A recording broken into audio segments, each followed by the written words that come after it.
Okay, friends and neighbors, DK of Mr. V Amps, and we were actually looking at and working on a cool vintage amp, which was supposed to be our next video, but we're waiting on parts, and while we were waiting on parts, this thing showed up. It's a fairly young Fender Blues Junior, the example of how far Fender amplifiers have fallen. The gent says when I turned it on, it made some horrible, awful sound. Some of the tubes didn't look like they were lighting up, and I thought it was making squealing noises. I'm afraid it's going to burn my house down. Well, considering that we've seen some of these that actually potentially tried to burn the house down before, I'm not surprised. So, anyway, I just pulled the lid off of it and started looking around. This particular PCB, I think this is a newer version of it. It says version 5. I was expecting to see big giant, traces burning up and all of that. I don't see any indication of fire anywhere in this amplifier, but the power tubes here are JJ power tubes. This one's kind of turned white as a sheet, and this one's on the way too. Now, the way these things are biased and run at the factory, they do beat the living bejesus out of your tubes. And this gent had the bad habit of forgetting to turn this amplifier off, and it had been turned on for 2 days, 3 days, 4 days at a time, multiple times. So, if I had to guess it, the first thing I just want to do is get these silly tubes out of here, and obviously I want to, inspect all the solder joints and stuff like that, but I'm going to guess we might have just roasted some of our tubes to the point of failure. Okay, I'll spare you wasted time. The 12AX7s, all three of them passed, and I've got 2 of them that were balanced 7s and one of them that was a 7/8. Now we're on to testing the 6BQ5 or EL84 power tubes. This is the one with the, well, there you go, instant fail. So despite the fact that this one has the less burnt off label, that one is shorted or something like that. Otherwise I wouldn't get a fail this early in the test. Let's see how the other one looks, even though this one actually looks like it was the hotter one of the two, but it may have just been they printed the logo on a hotter spot. Let's see how this one checks out. This is an Orange Devo VT1000 tester, by the way. I do have another tube tester we use. It's, the old school with the levers and the pull and the meter. But for guitar amp tubes, this one's kind of goof-proof. So whether I'm having a good day or a bad day, I can't put the levers in the wrong spot, and I can't barbecue a good tube. Okay, so this one is actually coming up orange. So it passed its shorts test, now it's warming it up. Giving it a test here.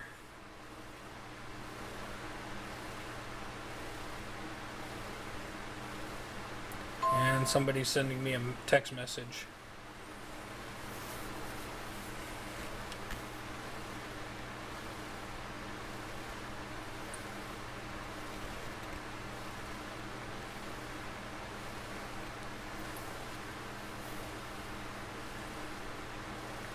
Isn't it fun watching the testing process?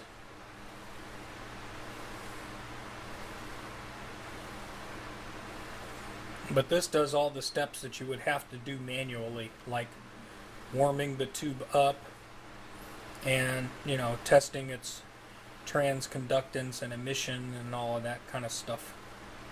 But it checks it for shorts first, and then it will power it up. I don't know if you can tell that it's glowing, but it is. And then it just gives a little countdown, and then it'll give you the value. And I'm going to bet you this tube's going to pass with a something. A 7. Okay. So despite the fact that this tube's logo is kind of white, that tube's actually okay. This one is garbage. Okay, so what I've decided to do for this amp is we're going full school, full military tubes on this puppy. I've got these things They are 6. It looks like when you read them, let me see. I think they looks like 6, and then a character that we're not familiar with looks kind of like pi. So we would read that as 6N14N. But they refer to that character as a P, so it would be 6P14P. These are a Russian military tube that is favored and popular with Dr. Z. I got a handful of these for working in amps, and I've used them as replacements, and I like them because they're a little tougher. No offense to JJ, you guys have been making an okay tube, and with the pricing the way it is right now in tubes, JJ is the affordable tube that's not Chinese. Okay, now that's making some funky creaky noises when I push it in there, but I really want to triple check for cracked solder joints on that. Let's look in here real good and make sure I don't have any cracked solder joints. That's not helping you, is it? Not helping you at the angle, but I got to get in here and look in that way. See what I see.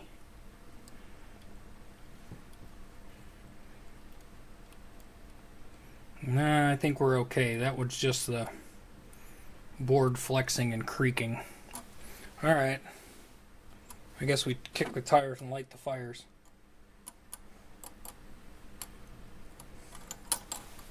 Let's put the little harness thing on there. I thought I heard the tube ringing. It was the harness bumping against the back. Duh. Okay, so I put our Russian military tubes in there, turned the amp on. There's no sparks, there's no fire. All the tubes lit up. And the amp works. Yeehaw. And there's a little bit of dirt in the controls, which I can clean up. Let's make sure the reverb works. Yeah. So, again, short video, but that's okay. This is what happens if you leave your amplifier on and forget about it.